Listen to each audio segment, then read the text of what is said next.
आणि म्हणूनच तुम्ही तर माझ्या संसाराचे आधारस्तंभ आहात आणि म्हणूनच या माझ्या संसाराच्या देवतेला हो या माझ्या पतिमाय परमेश्वराला मला सांगायचं काय ते हे देव रूप माझे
समाधान वाटलं केवळ एक नवरा संसद्धा त्याच्याबद्दल असलेलं प्रेम एक विश्वाला आदर्श देण्यास्पद होतं.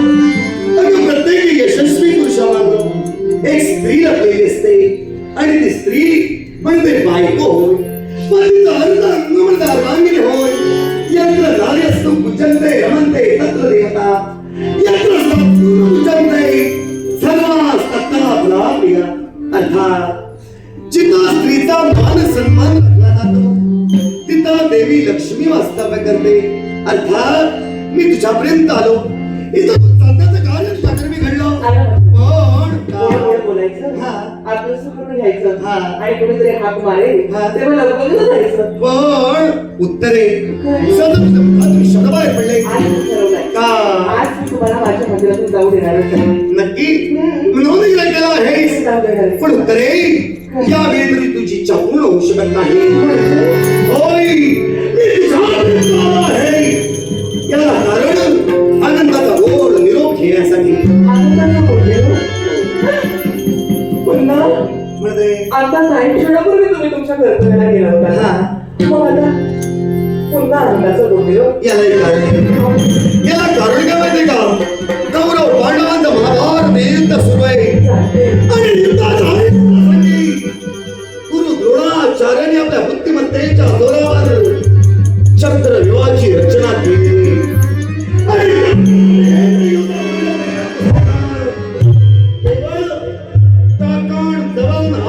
संपादन केलेले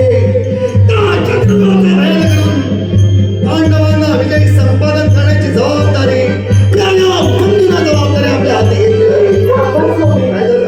काय बोलता तुम्ही कसं का चक्र विवाहाचा भेद हो त्या विवाहाचा भेद करण्यासाठी तुम्ही जायला हो नाही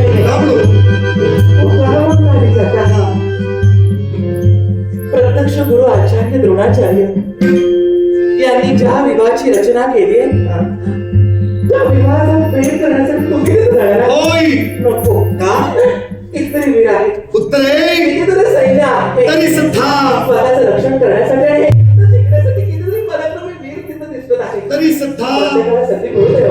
सुद्धा यावेळी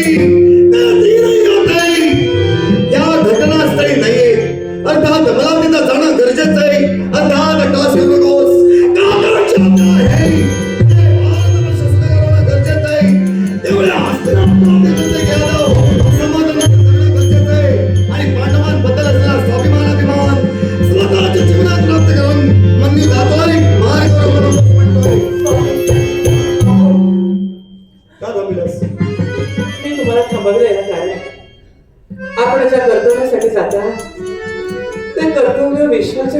कल्याणासाठी अति महत्वाचा आहे. नक्कीच. मी सांगते ते. पण असं जाऊ नका. काय? तुम्ही रणांगणावर गेल्यानंतर माझ्या सौभाग्याचं ध्वनी सुखरूपपणे मागे गेली की या विचारात माझं मन गुडगुडतो. उत्तरे तुमचा निर्णय इच्छा तुझी वास्तविक जातीने स्तुते. उत्तरे मग बापासाठी पुत्र काय करू शकतो? हा चांगला आदर्श निर्माण करणे चुकीचं आहे का? मी तुमच्या आदर्शाच्या आड येणार नाही. तुमच्या कर्तव्याच्या आड सुद्धा येणार नाही. मग पण मला माझं कर्तव्य करायचंय. कोणतं? आपण रणांगणावर जात असताना विजयाचे विजयश्री आपणालाच मिळायला हवे. त्याच्यासाठी जीवाभावाची पंचारत उभारण्यासाठी मला सिद्ध व्हायचंय. नक्की. कारण रणांगणावर जाणारा प्रत्येक वीर पुरुष साक्षात परमेश्वराचं स्वरूप असतं. आणि अशा या माझ्या परमेश्वराला जीवाभावाची पंचारती ओवाळण्याशिवाय मी पण जगली. नक्की तुझ्या मनासारखं होऊ द्या. हो ना? नक्की. मी आता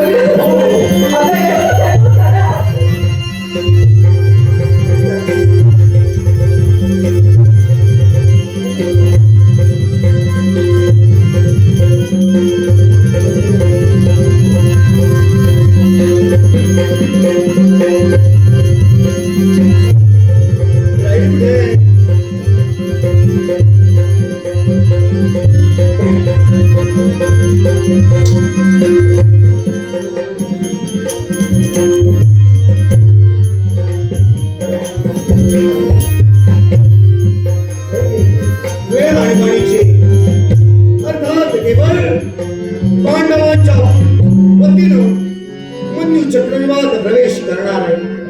आणि असं असताना देखील आनंदाची वार्ता पत्नीला कथित करण्यासाठी आलो नाही. तिच्या नेत्रात अश्रू येता उपयोगाचे नाही.